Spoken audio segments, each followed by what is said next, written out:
different slant on this, and we'll answer your question completely. Turns out, everything you're offering vibrationally is at the basis of all your attraction. So you could not be more accountable, because you can't get separate from what you're vibrating. In other words, one day, Esther was walking back through the kitchen to her sleeping room and had left her microphone on. And she was chatting with Karen, and everyone in the room was hearing the conversation, or everyone who was listening. And Tracy, who is watching the live stream back in Texas, called Esther's phone and said, "Mom, your phone's on." And Esther pondered what she'd been saying, what she'd been thinking. She was very high and happy. She wasn't worried about it. But then Tracy said, "You know, maybe we should always pretend like our microphone is on." And we say, it always is. But monitoring your verbal output isn't enough, because you're radiating your output constantly, and the universe is responding. And that's what we call accountable. In other words, you just can't not do that. Now, we know what you're talking about in a slightly different context. You're saying, if you say you're going to do something, do it. And if you make a commitment to be on time, then be on time and be accountable. But we would like to put a law-based conceptual slant on this by saying to you, if we were standing in your physical shoes, we would be accountable to one thing and one thing only, and that would be our alignment with our source.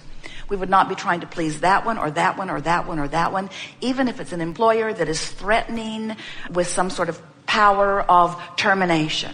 Because in the long run, if you are always true to who you are, which means you're always choosing the uplifting thought, you're always reaching for the feeling of alignment, that is a form of accountability that will serve you so well that any other form of accountability is irrelevant.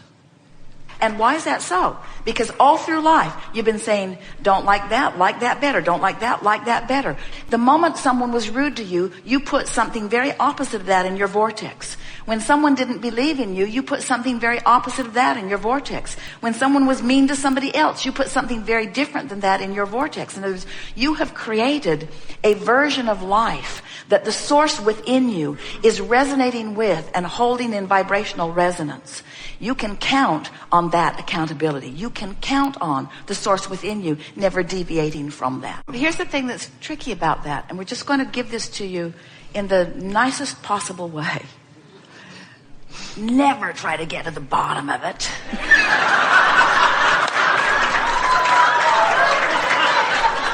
Because the more you focus on it, the more you activate it. The more you activate it, the more specific it gets. The more specific it gets, the worse it feels. The worse it feels, the more you are doing the opposite of the accountable to who you are thing that we're talking about.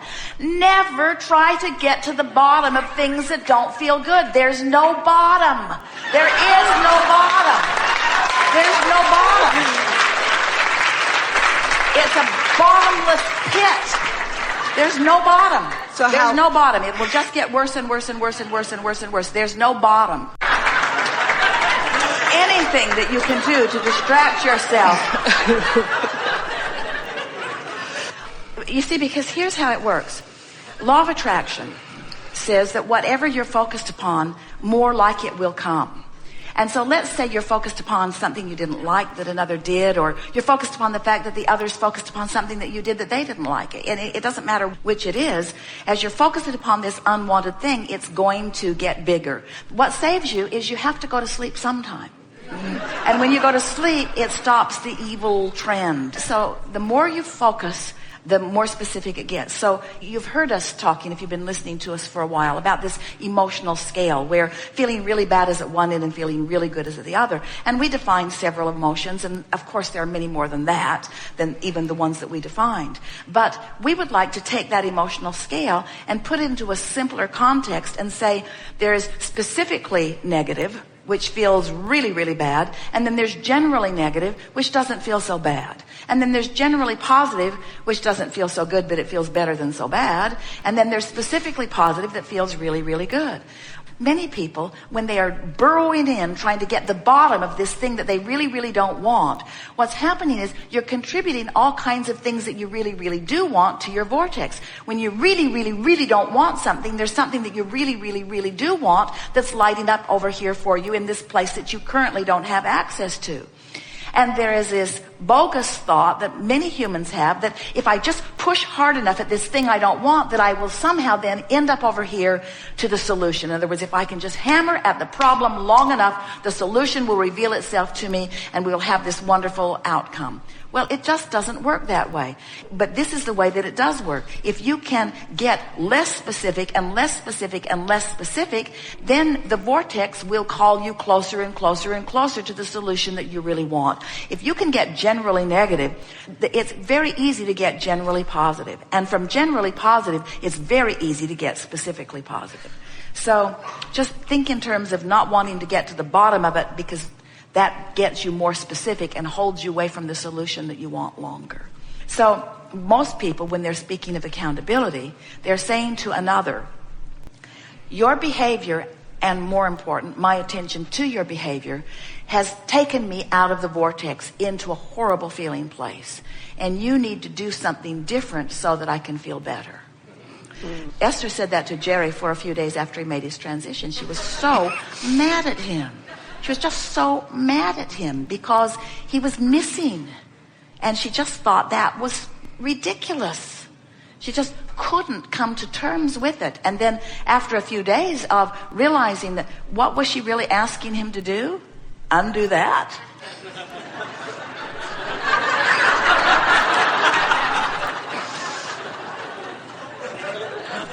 Really?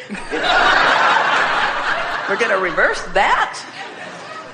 And so she realized there must be another way. There must be another way. And we want you all to know that there is always another way, and it's an easy way. It's finally not making somebody else accountable for how you feel. Isn't that the ultimate? Damn it, Jerry, you're dead and I feel bad. Do something about it. Become undead. Well, of course, there is no dead. There is no ending to all that. But it took her a while to remember that and to find it again, you see. And when you think about so many things that happen in relationships where you really are wanting to hold another person accountable for how you feel, you're holding the whole world accountable. The government is ridiculous in the way they behave, and therefore I feel bad. Or the economy is not where I need it to be, and therefore I feel bad. Giving up your power, giving up your power, giving up your power while you're trying to hold someone else accountable. You see, every single time. So when you stop doing that, you're free. You're really free to soar and feel good in the way that is natural for you to do, you see. You're free. You're free to feel good. Well, you get what you think about whether you want it or not. And so when you prepare to prevent something, it's like getting more specific about it. It's like trying to get to the bottom of it. Let me get to the bottom of this. But by doing so, you activate more of a vibration, which makes it more likely that you will have an experience around it.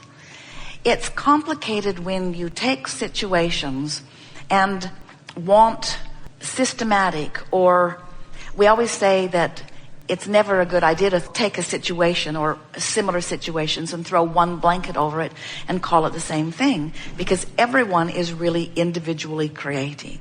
In other words, the subject of physical death is something that is so misunderstood by humans.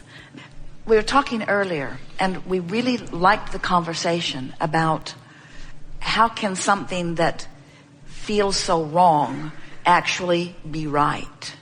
Esther experienced this in a very strong way as Jerry made his transition, because it felt wrong to her. It felt wrong on every level that she could approach it. It felt like bad timing. It felt inappropriate. It was not what she wanted. It wasn't what she was writing about or thinking about.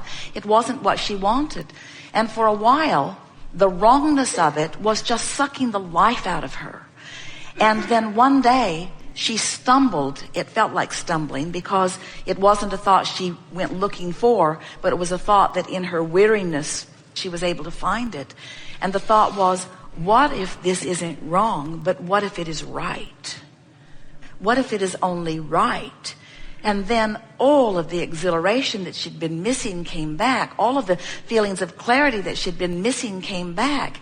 And it's such an interesting thing as humans. You're all here interacting together with so many lists of so many things that you've decided are wrong, that you hold yourself in resistance to all of the things that are right. And the thing that's so really interesting about that is that you wouldn't know the rightness if you didn't know the wrongness. In other words, if you didn't know what you don't prefer, you would not know what you do prefer.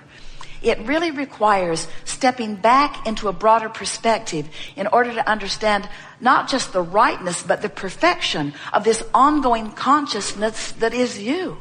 In other words, the opportunities to keep changing perspective, the opportunities to stand in another new place, the opportunities to look from a different vantage point, the opportunity to explore. In other words, that's what you are doing as you come into this physical experience. You are non-physical energy coming to a different vantage point. And when you reemerge into non-physical, it is equally exhilarating to then view it from another vantage point.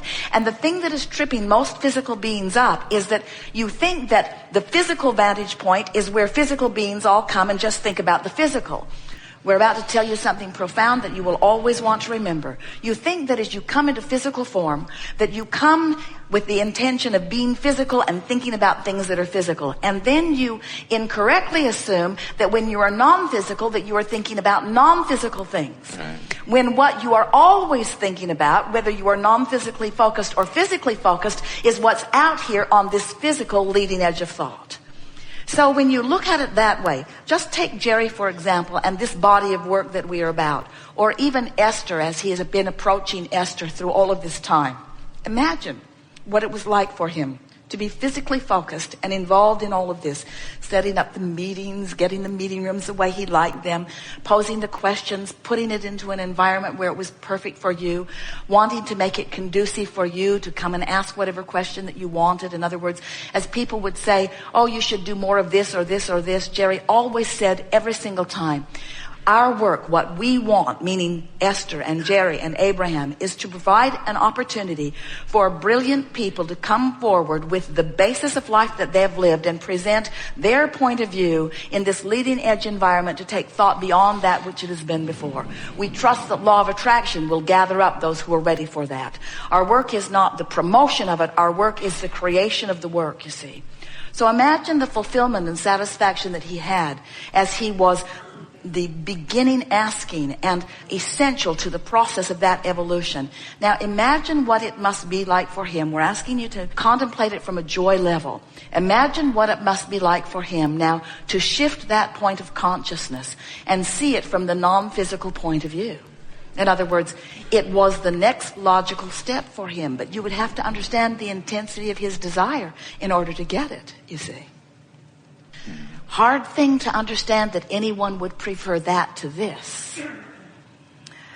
But the non-physical point of view is really, really good. Sometimes you sort it out, you point it out, you ask for it, and we go right there and wait for you to catch up with your own desire. Such an interesting thing. You pick it, we love it, we go there, we revel in it, we live it, we be it, we are it. And you don't come. Because you're so busy justifying why you're not going there. It's hard. It hurts. I don't like it. Somebody should call somebody. You've been listening to us for a while and you get it, that your emotions are your indicator of how blended you are with that source energy or not. But still, it's easy to let your emotions run away with you. And we want to say that it's not your emotions that are running away with you. It's the specifics of the unwanted. You're supposed to be happy. It's supposed to feel fun. You're supposed to know your power and your wisdom, you see. We're eager to talk to you about anything you want to talk about. We know you have stuff. Do you ever? This is the place where it all began for Jerry and Esther all those years ago.